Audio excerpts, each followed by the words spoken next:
Welcome to One with Simon Jordan, an exclusive YouTube show that gives you the opportunity to put questions to me directly. If you want to employ Jose Mourinho, then you have to bankroll him.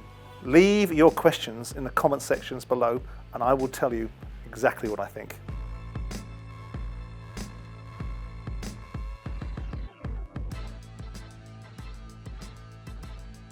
Two years ago, Tottenham were being considered by many people, me included, as a model football club. They were building a wonderful stadium.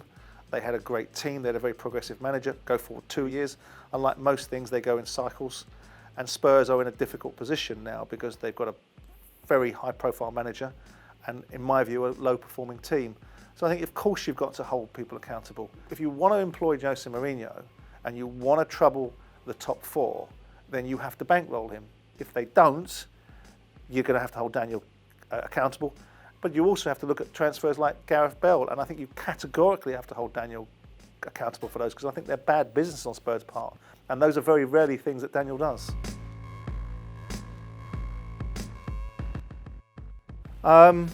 It depends if my housekeeper's in.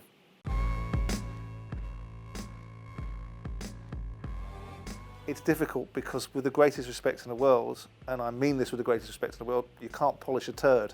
You've got two teams in that league that dominate it, and making that football family more economically viable is a huge challenge.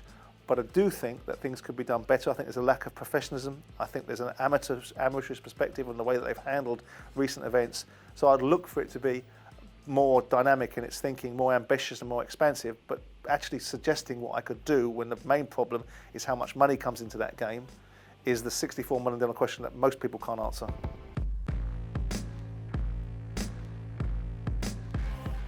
Crystal Palace are in a dilemma because Roy Hodgson's at the end of his contract and the progress in Palace has probably ground to a halt. Roy Hodgson is a solid and safe pair of hands.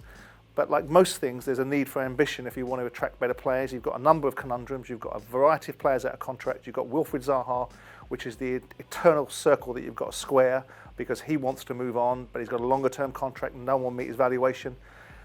The balance of probability is that Palace will replace Roy. The question is, where do you go? They tried Frank de Boer, and that was a change because their owner and chairman wanted to have a more expansive style, and they reversed that very quickly. Eddie Howe is on the horizon. It's a $64 million question. It depends what the ownership model has because Palace have stopped spending money like a lot of football clubs. My inclination, if it ain't broke, don't fix it. I would probably stay with Roy for another year while I was looking around for more obvious candidates.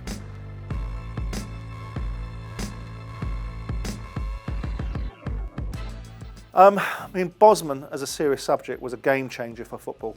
It changed all the power from ownership that once upon a time people like Bob Lord, who was the chairman of Burnley, was like a mill baron and the players were underpaid workers, and then changed the balance 20, 30 years later to put the power with players. And you've now got a culture of players that can pretty much dictate to owners how they play, when they play, if they don't want to stay, and if they want to leave, they can down tools. I never liked that legislation. I think there's a balance that has to be had between football contracts and their worth and free agents and players being able to move around.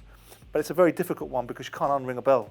It's almost like looking back on what was before Bosman was almost what was before Sky, what was before the way football has changed. It's a very different landscape now. So look, in a perfect universe, Bosman, in my view, has changed the transfer market, driven up prices, put the balance of power in the players' hands too much.